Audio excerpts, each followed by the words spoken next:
Hello students, हमने last class में Newton's law of gravitation पढ़ा था। अब हम उससे रिलेटेड न्यूमेरिकल करेंगे। मैंने एक न्यूमेरिकल आपके लिए ऑलरेडी लिख दिया है। Calculate force of attraction between two balls each of mass 1 kilogram placed 10 centimetre apart. यानी दोनों मासेज m1 m2 आपको 1 किलोग्राम दिए हुए हैं और उनके बीच में सेपरेशन है 10 सेंटीमीटर, यानी आपका 10⁻⁻1 मीटर। ओके, तो आपको फोर्स निकालना है F = G m1 m2 by r square.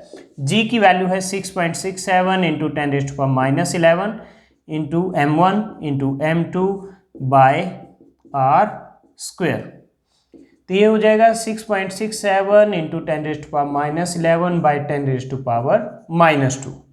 10 की पावर -2 का स्क्वायर 10 की पावर -2, तो 6.67 × 10⁻11 और ये पावर ऊपर जाके प्लस की हो जाएगी, तो 10⁻2।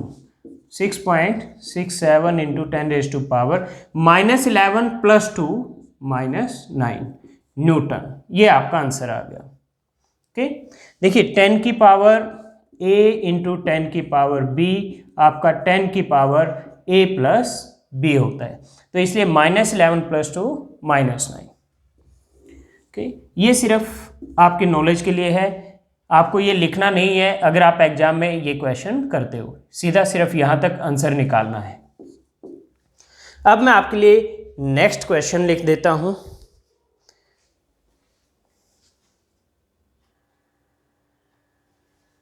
तो स्टूडेंट्स, आपके लिए नेक्स्ट न्यूमेरिकल मैंने लिख दिया है। इसका स्टेटमेंट है 3 equal masses m kilogram each are fixed at the vertices of equilateral triangle ABC। 3 masses हैं और 3 वर्टिसेस हैं ABC, ABC, तीनों पर इक्वल मास m रख दिए गए हैं। ओके, 3 इक्वल मास m, तीनों मासेस इक्वल हैं। तो आगे number 1, what is force acting on A mass 2m placed at centroid G of the triangle. ये सेंट्रोइड G है, इससे ये एक परपेंडिकुलर ड्रॉ किया, इससे भी है और इससे भी। ये जहां इंटरसेक्ट करते हैं वो पॉइंट सेंट्रोइड कहते हैं।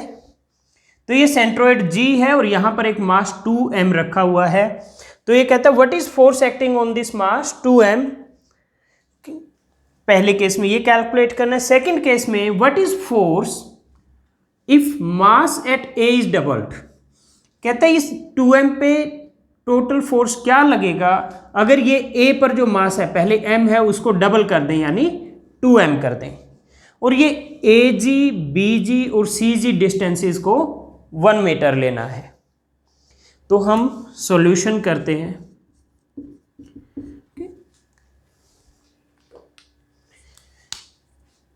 A की वजह से जो 2m पे फोर्स लगेगा वो इधर लगेगा, क्योंकि ये इसको अट्रैक्ट करेगा। FA इधर होगा, FB, B पर जो मास m है वो इसको अट्रैक्ट करेगा, और C पर जो मास m है वो भी इसको अट्रैक्ट करेगा, तो FC इधर होगा। तो 3 मासेस हैं ABC पर और उनकी वजह से फोर्स FA इधर है, FB इधर है और FC इधर है। ये इक्विलैटरल ट्रायंगल है, ये लिखा हुआ है इक्विलैटरल ट्रायंगल। तो ये एंगल भी टोटल 60 डिग्री होगा, ये भी 60 होगा और ये भी। तो ये आधा एंगल क्या हो जाएगा 30 डिग्री, ये भी आपका 30 डिग्री। तो ये एंगल कितना होगा 120 डिग्री, ये पूरा एंगल 120 डिग्री हो जाएगा। हम मान लेते हैं कि ये पॉजिटिव x है, ये -x है, ये y है, ये -y है, x के लोंग i कैप है और -x के लोंग -i cap unit vector, y के लोंग j कैप और -y के लोंग -j कैप। अब हम FA, FB और FC का मैग्नीट्यूड लिखते हैं। तो FA का लिखता हूं मैं, वो क्या आएगा G m1, m2 क्या है 2m bye r square. r क्या दिया हुआ है AG, BG, CG तीनों 1 मीटर दिए हुए हैं। तो ये हो गया आपका 2 G M square F A, और एफ बी और एफ सी की भी सेम मैग्नीट्यूड आएगी क्योंकि उसमें भी ये डिस्टेंसेस तीनों में सेम है, मासेस भी तीनों में सेम है, ये मास कॉमन है, तो एफ बी और एफ सी भी क्या आएगा आपका 2g एम स्क्वायर।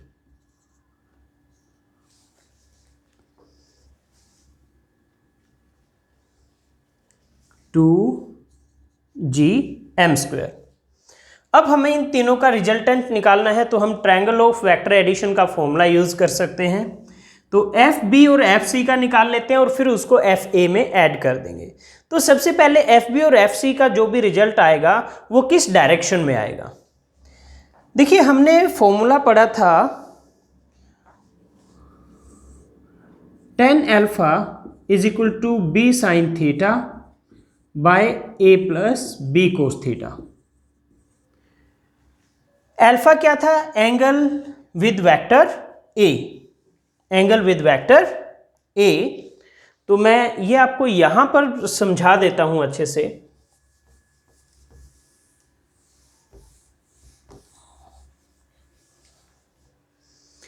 इसमें आपका ये वेक्टर ए था, सॉरी ये वेक्टर ए था, ये वेक्टर बी था, और ये इन दोनों का रिजल्टेंट ए प्लस बी था, और ये एंगल अल्फा था जो वेक्टर आर ने बनाया था, और इन दोनों के बीच में ये एंगल थीटा था। ये हमने वेक्टर्स वाले टॉपिक में डिस्कस किया था। ओके, तो यहाँ पर हमारा जो वेक्टर है रिजल्टेंट आएगा एफ बी और एफ सी का, वो हम एफ बी सी लिख देंगे। तो वो किसके इक्वल होगा, under root F B square plus F C square plus 2 F B F C cos 120 degree. तो एफ बी सी का मैग्नीट्यूड निकालते हैं, फिर डायरेक्शन निकालेंगे। तो ये होगा under root F B square plus F C square plus 2 F B F C cos 120। तो ये हो गया F B square, F C equal to F B equal to F A, तीनों का 2g एम स्क्वायर है magnitude. तो F C को भी मैं एफ बी लिख देता हूं plus 2 F B, F C को भी मैंने एफ बी लिख दिया, और कोस 120 होता है -1/2। ओके, तो यहां से आपका एफ बी सी आ गया under root F B square plus F B square, और ये 2 से ये 2 कैंसिल, तो यहां माइनस और plus minus F B into F B square, तो ये कैंसिल हो गए, तो बच गया under root F B square which is equal to F B. So F B C equal to F B की वैल्यू क्या है 2g M square, 2g M square, ये आ गया आपका। लेट ये इक्वेशन नंबर 2 है। अब एफ बी सी की डायरेक्शन क्या है, तो मैंने आपको बताया था इसके लिए ये आपका फॉर्मूला है। अब यहां पर जो दो वेक्टर हैं एफ बी और एफ सी, उनमें अल्फा निकालना है हमें। तो हम क्या करते हैं, हम किसी भी एक एंगल को एक के साथ अल्फा ले लेते हैं, इनका जो भी रिजल्टेंट आएगा, रिजल्टेंट क्या आएगा, इसके अलोंग आएगा आपका, ठीक है। या फिर दूसरा तरीका ये है कि हमारे पास एफ बी और एफ सी इक्वल हैं, तो यानी यहां पर मैं ए और बी इक्वल रख दूं तो क्या होगा, if A equal to B, तो tan अल्फा हो जाएगा B sine theta divide by B plus B cos theta. तो ये हो जाएगा b इंटू साइन थीटा और डिनोमिनेटर में b into 1 plus cos theta. तो मैंने b से b कैंसिल कर दिया, इसमें b कॉमन ले लिया था मैंने नीचे, तो साइन थीटा को मैंने लिख दिया 2 sign theta by 2 cos theta by 2, क्योंकि साइन 2 थीटा क्या होता है 2 साइन थीटा कोस थीटा, और 1 प्लस कोस थीटा क्या होगा 2 कोस स्क्वायर थीटा बाय 2। ये आप क्लास 9th या 10th में पढ़ के आए होंगे, ये फॉर्मूलाज नहीं पढ़े हैं तो मैं आपको बता देता हूँ। साइन 2 थीटा होता है 2 साइन थीटा कोस थीटा, तो 2 थीटा की जगह थीटा होगा तो यहाँ थीटा बाय 2 आ जाएगा। इसी तरह से 1 प्लस कोस 2 थीटा होता है equal to 2 cos square theta, लेकिन यहाँ कोस 2 थीटा की बजाय कोस थीटा है तो यहाँ भी थीटा का हाफ हो जाएगा। अब यहाँ पर कोस थीटा से इसका स्क्वायर कैंसिल, 2 से 2 कैंसिल, तो ये आ गया sine by cos tan theta by 2। तो tan alpha equal to tan theta by 2, इसका मतलब क्या हुआ? इसका मतलब हुआ alpha equal to theta by 2, alpha equal to theta by 2 means ये जो अल्फा है ये थीटा का हाफ आ जाएगा। थीटा है 120, तो अल्फा कितना आ जाएगा, यानी 120 बाय 2 60 डिग्री। और 60 डिग्री कौन सा एंगल बनेगा? ये वाला एंगल बनेगा 60 डिग्री, तो ये, तो यानी एफ बी सी की डायरेक्शन इधर आ जाएगी, opposite to F A. F B C is opposite to F A and F B C का मैग्नीट्यूड है 2gm² और एफ ए का भी 2gm² है। So F B C equal to is opposite to F A and F B C equal to F A. Magnitude equal है, direction opposite है। Okay, तो मैं एफ बी सी को वेक्टर फॉर्म में लिख सकता हूं। ये डाउनवर्ड है, डाउनवर्ड को मैंने माइनस जे कैप लिखा था, तो ये हो जाएगा 2gm² into minus J cap, and F A vector ये अपवर्ड है, तो 2gm² इंटू जे कैप। तो नेट फोर्स क्या हो जाएगा? It will be F A plus F B C, इन दोनों को ऐड करो, 2gm² J cap plus 2gm² into minus J cap, और ये क्या आ जाएगा? Zero vector. ओके, तो इस तरह से net force on this mass 2m is 0। अब सेकेंड पार्ट है, what is force if mass at A is doubled? तो क्या होगा? अगर मास एट ए आप डबल कर देंगे, यानी ये m क्या हो जाएगा? 2m। Second part, if mass at A is doubled. Students, अभी तक आपको अगर कोई डाउट है तो आप प्लीज वीडियो को बैक करके शुरू से इस न्यूमेरिकल को देखिए। आपको एक बार अगर अच्छे से नहीं समझ में आया तो दोबारा जब आप न्यूमेरिकल को देखेंगे शुरू से, तो आपको जरूर अच्छे से समझ आएगा। तो हो सकता है एक बार में आपको अच्छे से समझ ना आया हो, तो प्लीज वीडियो को बैक करके दोबारा से देखिए, आपको जरूर समझ आएगा।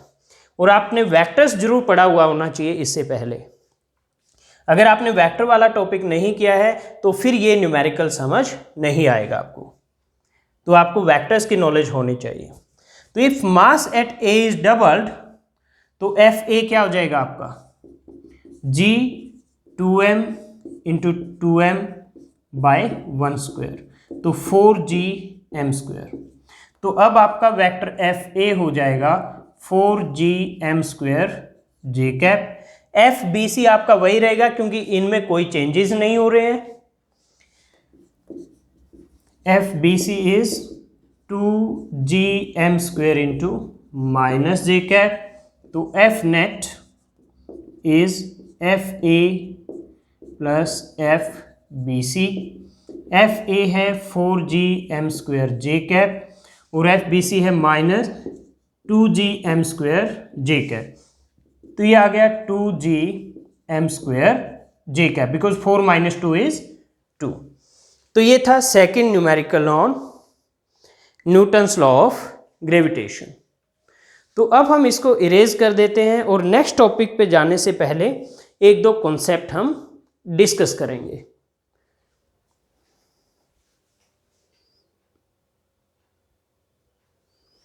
अगेन स्टूडेंट्स, मैं इसको इरेज करने से पहले आपको कहूँगा कि अगर न्यूमेरिकल एक बार में आपको अच्छे से समझ नहीं आया तो वीडियो को बैक करके दोबारा से देखिए।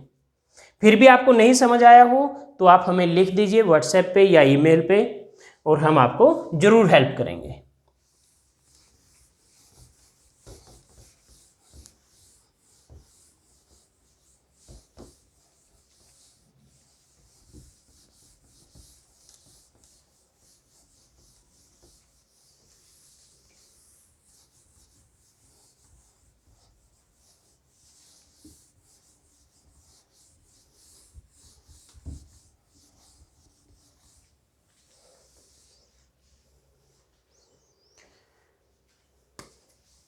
नेक्स्ट है gravitational force is a central force, means it acts along the line joining the centre of two masses. Gravitational force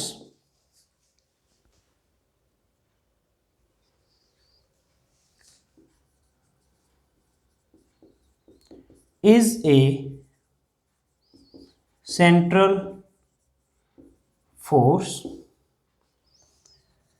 It acts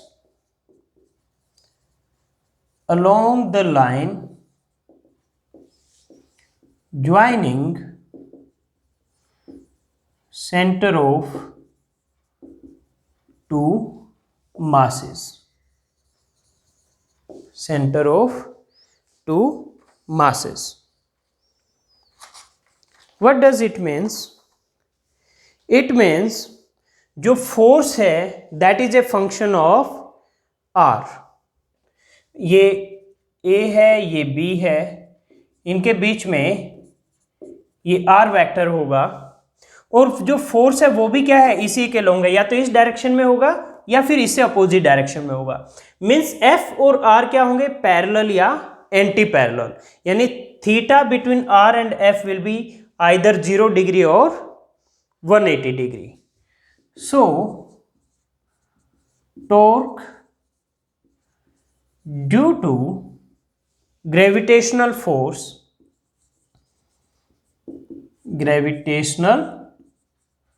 force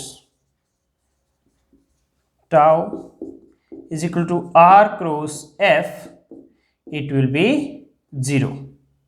क्यों? क्योंकि r and f are either parallel और anti parallel. कोई भी central force हो उसका torque 0 आएगा. Okay, this is one concept. Another concept is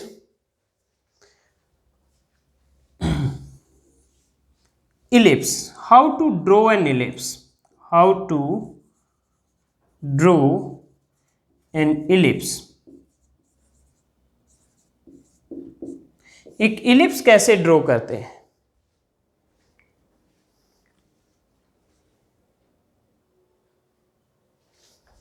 तो ellipse draw करने के लिए आपके पास एक थ्रेड होनी चाहिए. सबसे आसान जो तरीका है, मान लीजिए आपके पास ये एक थ्रेड है, इसके दो एंड आप कहीं पर भी फिक्स कर लीजिए. मान लीजिए मैं इन दोनों पॉइंट पे फिक्स कर लेता हूं और आप इसको ऐसे पूरा टाइट कर लीजिए.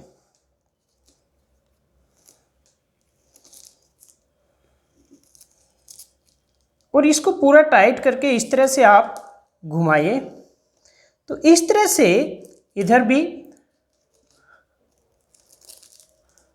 अगर आप इसको मूव करेंगे तो आपके पास इस तरह की एक इलिप्टिकल शेप आएगी. और आपने जो दो पॉइंट जहां पर फिक्स किया था इसको इस तरह से, इन दोनों पॉइंट पे मार्क कर लीजिए. ओके, तो इस तरह से इलिप्स बनेगा. अब मैं इसको दोबारा बना के दिखाता हूं थोड़ा अलग से, कि इलिप्स में क्या होगा, ये शेप आएगी और दो पॉइंट आएंगे जहां पर आपने इस थ्रेड के ये दोनों एंड फिक्स किए थे. तो मान लीजिए ये मैंने एक इलिप्स ड्रॉ कर दिया और इसमें ये वो दो पॉइंट हैं जहां पर मैंने अपनी थ्रेड को फिक्स कर लिया था. तो इन दोनों पॉइंट को कहते हैं focus point of the ellipse. अब मैं इसको इरेज कर रहा हूं क्योंकि ये सुंदर नहीं बना हुआ है.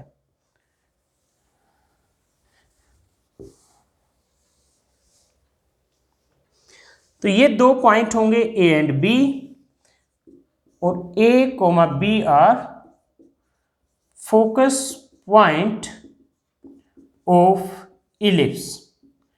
Focus point of ellipse.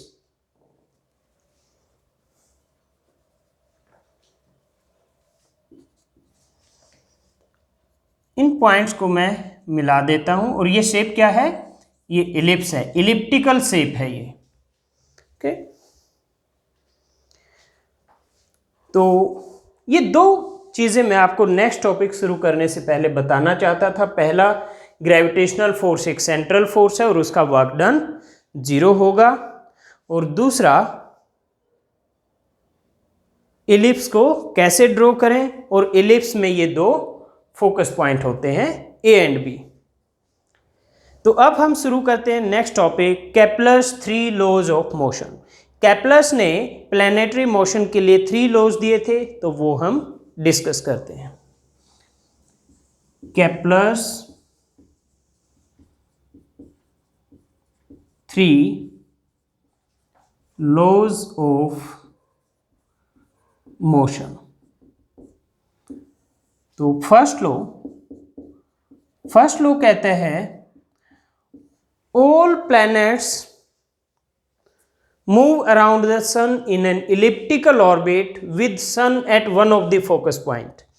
जो प्लैनेट है वो इस इलिप्टिकल ऑर्बिट में मूव करेगा और सन इन दोनों में से किसी एक फोकस पॉइंट पर होगा। तो first law says all planets move around the sun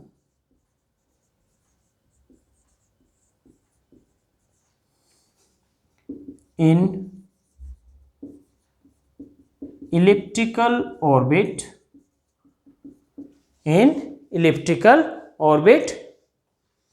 with sun at one of the focus point of ellipse, with sun at one of the focus point of ellipse। तो ये दो जो point है ए और B, इनमें से किसी एक पॉइंट पर सन होगा। ये फर्स्ट लॉ था। फिर है सेकंड लॉ। सेकंड लॉ क्या कहता है? सेकंड लॉ कहता है कि जब एक प्लैनेट अपने ऑर्बिट में मूव करता है तो जो इसका रेडियस वेक्टर है वो इक्वल टाइम में इक्वल एरिया कवर करता है। तो पहले डेफिनेशन लिखते हैं, फिर समझते हैं इसका मतलब क्या है ज्योमेट्रिकली। तो डेफिनेशन कैसे लिखोगे? The radius vector of the planet from the sun. Radius कहाँ से? प्लैनेट का सन से। प्लैनेट यहाँ पर कहीं ना कहीं इसमें और होगा ऑर्बिट में, और सन यहाँ पर या यहाँ पर होगा। तो ये जो डिस्टेंस होगी वो हो गया radius vector. The radius vector of the planet from the sun covers equal area in equal time interval. The radius vector of the planet from the sun, the radius vector of the planet from the sun covers equal area in equal time interval. Equal area in equal time interval, or you can say aerial velocity of the planet is constant, or aerial velocity of the planet is constant, okay। आपके पास ये एक elliptical orbit है, ये focus point है ए and B, okay. मान लीजिए at time T planet position A पर है, and at time T plus delta T ये A2 पर पहुंच गया, ये A1 और ये A2। तो ये जो होगा ये क्या होगा? Area covered by the planet. और जो वेलोसिटी वेक्टर होगा वो क्या होगा? अलोंग द टेंजेंट होगा। Velocity vector along the tangent होगा। तो यहाँ हम लिख देते हैं, इधर से मैं इरेज कर देता हूँ इसको।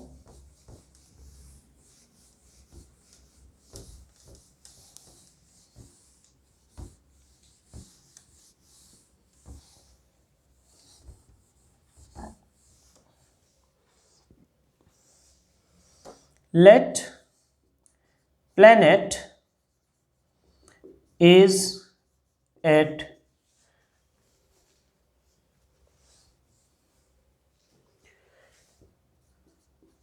position A1 at time t and at position A2 at time t plus delta t, t plus delta T. तो और v है velocity of planet, velocity of planet, और ये है वेक्टर r, ये वेक्टर r है, a1 जो है वेक्टर r। तो distance covered by planet, distance covered by planet in time delta t is v delta t, यानी a1 a2 हमने कैलकुलेट किया है विच इज a1 a2। तो ये एरिया किसके इक्वल होगा? हमने क्रॉस प्रोडक्ट में पढ़ा था that cross product is equal to magnitude of cross product is equal to area of the rectangle and half of that is equal to area of triangle. So ये area covered by planet in time delta T, area covered by planet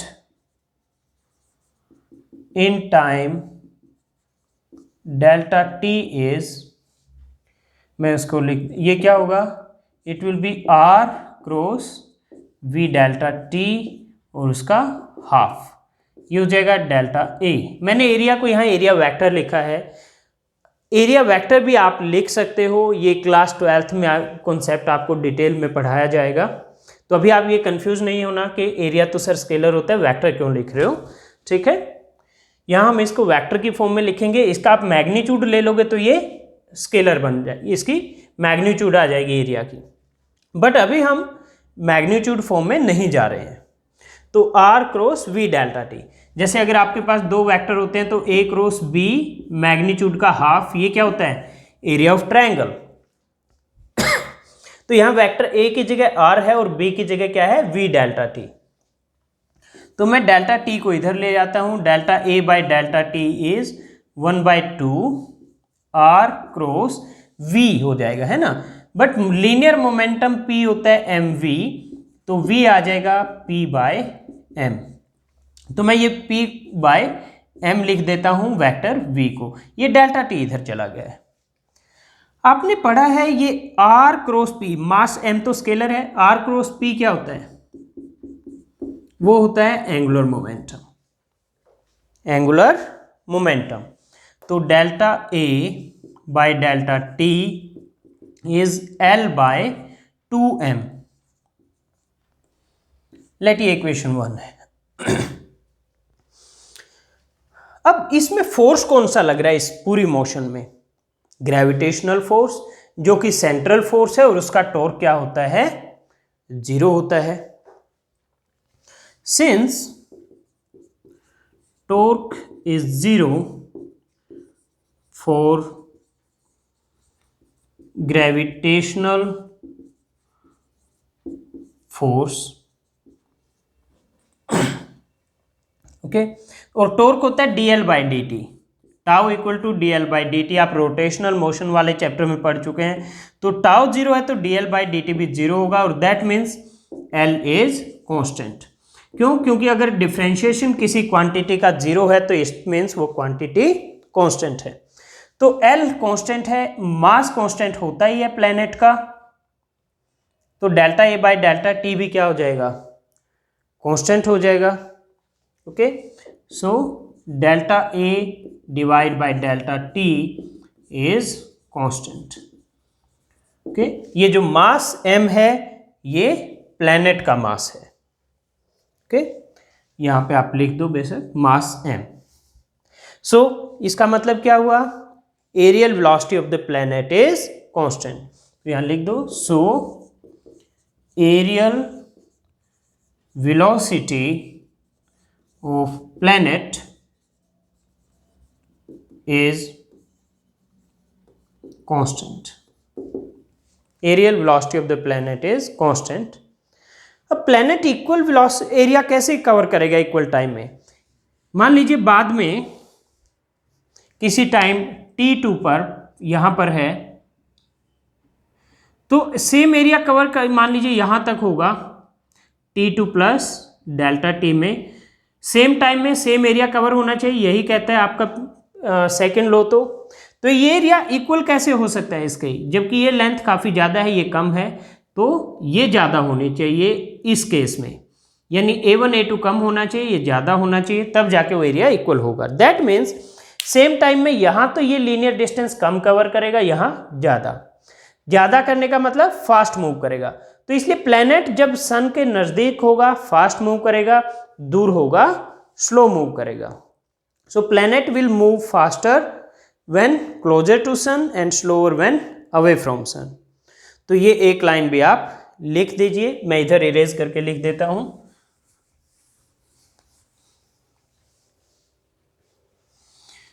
so planet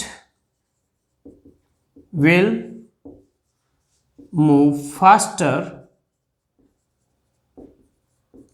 when closer to sun and slow when away from sun,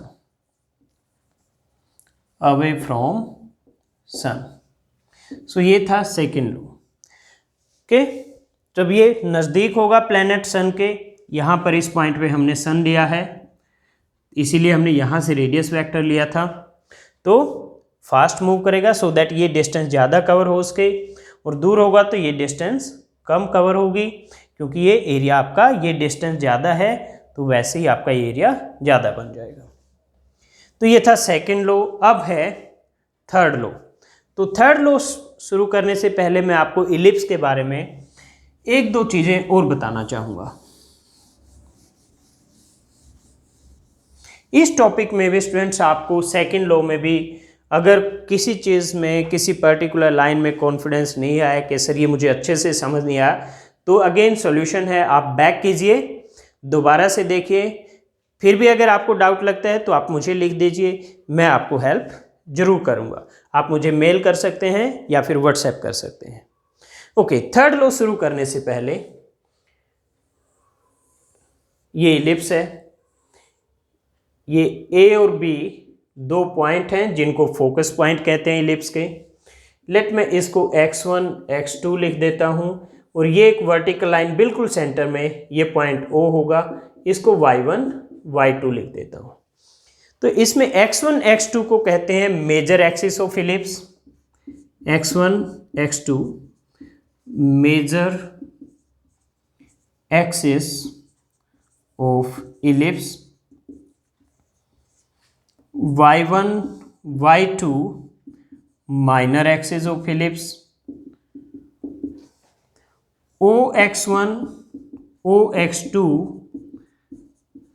semi major axis of ellipse. ये major axis, ये minor axis, इसका half ox1 या ox2 semi major axis, and oy1 और oy2 ये दोनों equal होंगे और ये भी दोनों इक्वल होंगे। o1 y1 oy2 इसको कहेंगे semi minor axis of ellipse. अब हम थर्ड लॉ शुरू कर सकते हैं। थर्ड लॉ शुरू करने से पहले मैं पहले इसको इरेज कर देता हूं पूरे को। ओके, तो मैंने बोर्ड को इरेज कर दिया है सब कुछ, और अब हम थर्ड लॉ इस पर शुरू कर सकते हैं। तो थर्ड लॉ क्या कहता है? Third law says square of time period of revolution of planet around the sun. मतलब कि जैसे अगर ये आपका इलिप्स है, किसी भी पॉइंट, मान लीजिए यहाँ पॉइंट ए से प्लैनेट शुरू करता है, ये पूरा एक चक्कर काट के वापस ए पर आ जाता है, तो ये करने में इसको जितना टाइम लगेगा उसको कहते हैं टाइम पीरियड ऑफ रिवॉल्यूशन। तो it states that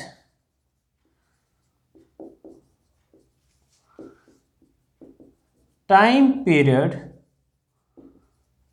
of revolution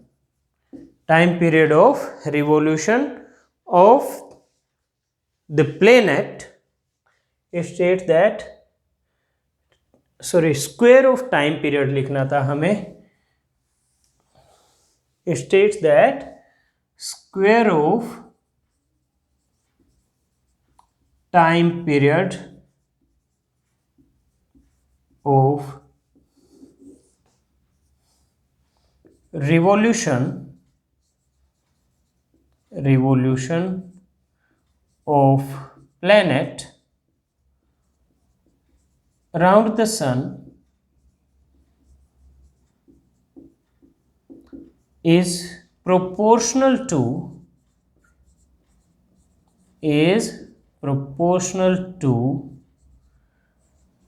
cube of semi major axis, cube of semi major axis. Okay, तो T square is proportional to R cube. ये है थर्ड लॉ. टी क्या है? टाइम पीरियड ऑफ रिवोल्यूशन,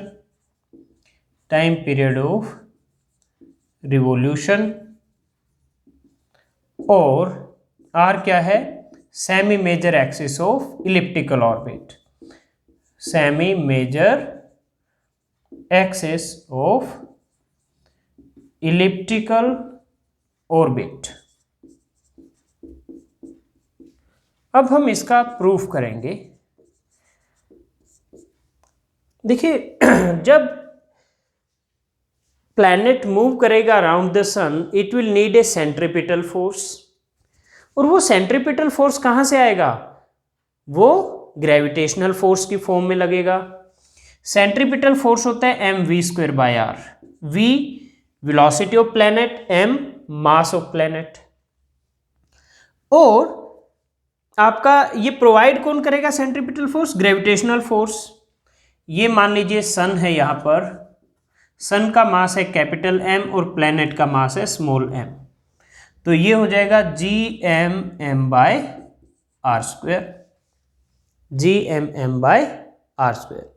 तो यहां से आपका स्मॉल m से स्मॉल m कैंसिल, r से इसका स्क्वायर कैंसिल, एक पावर रह जाएगी. तो v² = gm/r. अब टाइम पीरियड क्या होगा? टाइम पीरियड होगा circumference 2πr divide by velocity v. तो v आ गया यहां से 2πr/t. टाइम पीरियड क्या होगा? Distance by velocity. तो velocity is distance by time. तो v की ये वैल्यू रख देता हूं, तो मैं इसका स्क्वायर हो जाएगा यहाँ पे, क्योंकि v² है. तो 4π²r² इज gm/r. तो यहां से आपका t² आ गया 4π²/gm/r³. और that means t² is proportional to r³.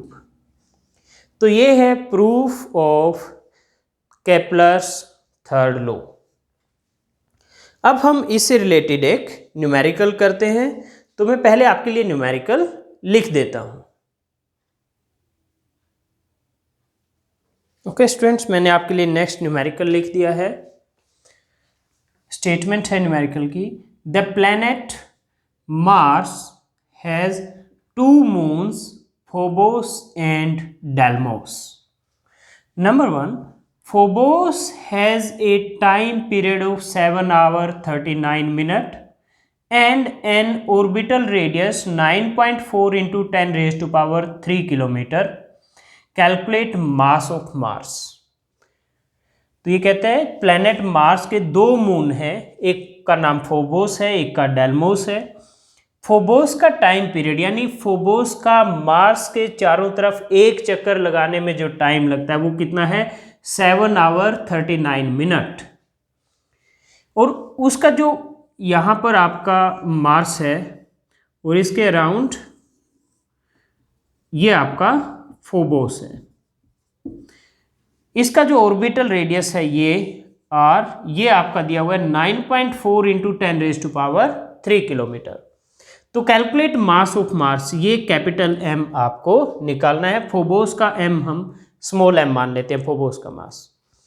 दूसरे पार्ट में फिर कहता है assume that earth and Mars move around the sun with the Martian orbit being 1.52 times orbital radius of earth. What is length of Martian year in days. तो दूसरे part में कहता है कि मान लो अर्थ और मार्स दोनों सन के अराउंड मूव कर रहे हैं और जो मार्स की ऑर्बिटल रेडियस है वो 1.52 times of orbital radius of earth है। तो कहता है फिर मार्स पर एक साल कितने दिनों का होगा ये बताओ। तो पहले फर्स्ट पार्ट के बारे में बात करते हैं। फर्स्ट पार्ट में ये फॉर्मूला आपका लगेगा t² = 4π² g m r³। यहां से m क्या था, यहां पर मास ऑफ सन जिसके अराउंड मूव कर रहा है। यहां किसके अराउंड मूव कर रहा है, मार्स के अराउंड। तो यानी ये m यहां पर किसका होगा, मार्स का।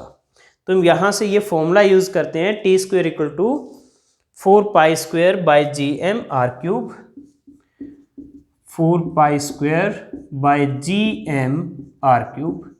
तो यहां से m आ गया 4π² g t² r³। यहां पर t दिया हुआ है 7 आवर 39 मिनट। पहले इसको सेकंड में कन्वर्ट करना पड़ेगा, तो सेकंड से पहले मिनट में कन्वर्ट करते हैं। 1 आवर में 60 मिनट होते हैं, 7 आवर में 420 मिनट प्लस 39 459 मिनट, और ये हो जाएगा 459 इंटू 60 सेकेंड। ये तो आ गया आपका t की वैल्यू। r की वैल्यू ये दी हुई है 9.4 इंटू 10⁻³ किलोमीटर। इसको मीटर में कन्वर्ट करोगे तो 9.4 इंटू 10⁻6 मीटर हो जाएगा, क्योंकि 1 किलोमीटर = 1000 मीटर। अब ये वैल्यूज हम यहाँ रख देते हैं। g की वैल्यू आपको पता है 6.67 इंटू 10⁻11 होती है, तो ये वैल्यूज रखते हैं। तो यहाँ से m आ गया 4π² 3.14², r क्या है 9.4 इंटू 10⁻6 का square divide by g 6.67 into 10⁻11 into t² 459 into 60 का स्क्वायर।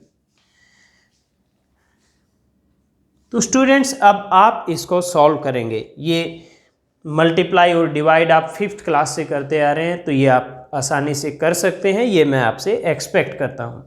ये 10⁻6 का स्क्वायर क्या होगा, 10⁻12 हो जाएगा, वो 10 की पावर 12 हो जाएगा इसका स्क्वायर, और इसका स्क्वायर आप अलग से कैलकुलेट कर लेंगे। तो ये सब वैल्यूज रखने के बाद आंसर आएगा आपके पास 6.48 इंटू 10⁻23 किलोग्राम। 6.48 into 10⁻23 kilogram. ये फर्स्ट पार्ट का आंसर है। अब सेकंड पार्ट की बात करते हैं।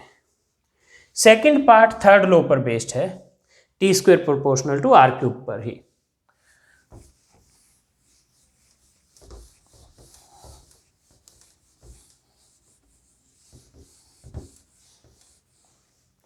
मैं ये अभी इरेज नहीं कर रहा हूं। तो सेकंड पार्ट में t earth time period of earth 365 days होता है हमारा। तो मार्स का आपको बताना है, तो मार्स का मान लीजिए Tm होगा फॉर मार्शियन ईयर, और radius of Mars is 1.52 times radius of earth, means orbital radius of earth.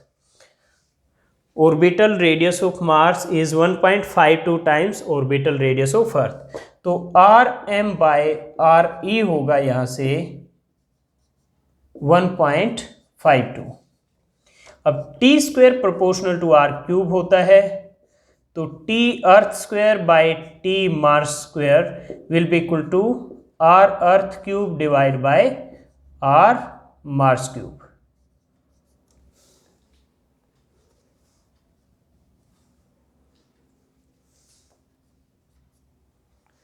कि ये जो 4 pi square by G M है ये कैंसिल, क्योंकि एम दोनों में अर्थ और मास दोनों अराउंड द सन मूव कर रहे हैं, तो एम क्या होगा, मास ऑफ सन होगा, तो दोनों केसेस में ऊपर नीचे कैंसिल हो जाएगा, 4 पाई स्क्वेयर बाय जी भी कैंसिल हो जाएगा। तो मैं यहाँ पर वैल्यू रख देता हूँ, तो इसको मैं अगर रिवर्स कर दूँ तो ये T M square by T E square is R M cube by R E cube. तो टी एम स्क्वेयर और टी अर्थ तो आपको 365 डेज है पता है, तो वो वैल्यूज बाद में रखते हैं।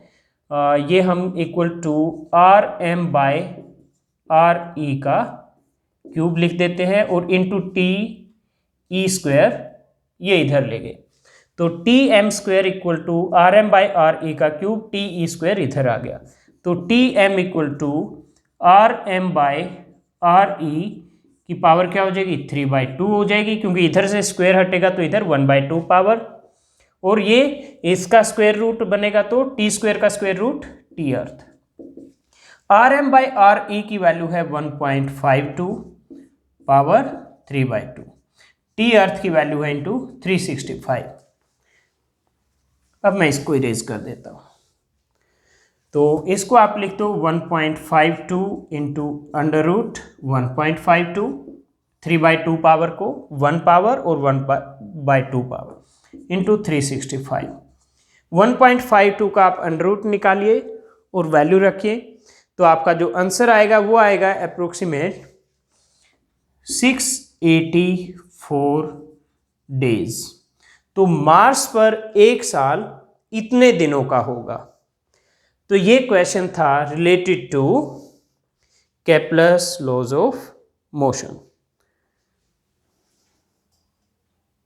तो स्टूडेंट्स आज की क्लास में इतना ही। नेक्स्ट क्लास में हम इसी चैप्टर को कंटिन्यू करेंगे नेक्स्ट टॉपिक के साथ। तो नेक्स्ट क्लास में मिलते हैं, तब तक आज जो हमने किया है उसको आप अच्छे से पढ़िए।